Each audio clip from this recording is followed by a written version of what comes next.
Please be attentive here. I'm knitting 2 first knit stitches.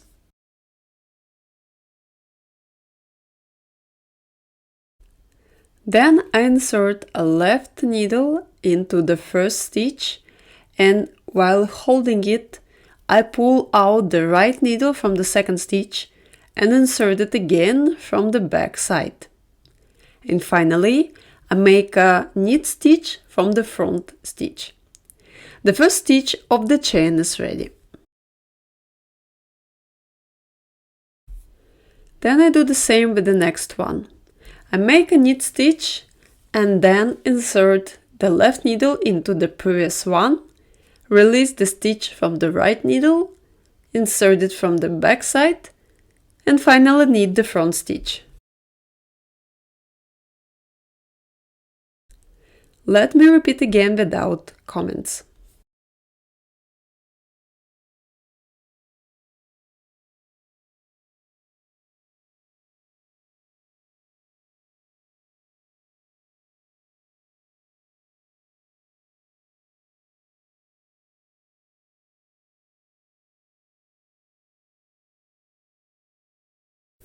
I keep making the horizontal braid, and let me show how I change the needles if I work with double pointed needles. Principally, there are no changes. I just make a stitch from the next needle, and then when I pick up the stitch again with the right needle, the next one I start with the new needle. And then we'll continue the same way as before until I reach the end of the row.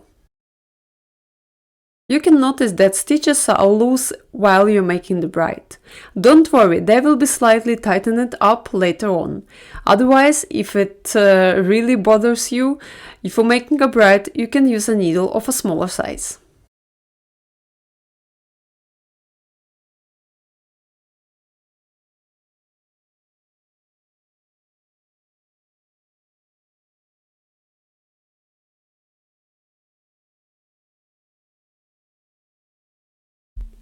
You might ask, how are we going to join both ends of the braid here? Here I want to find the beginning of the chain and see the very first stitch.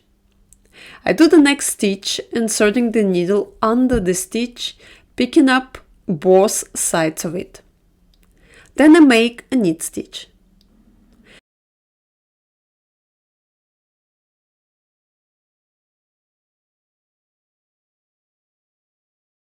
Then I also release the back stitch.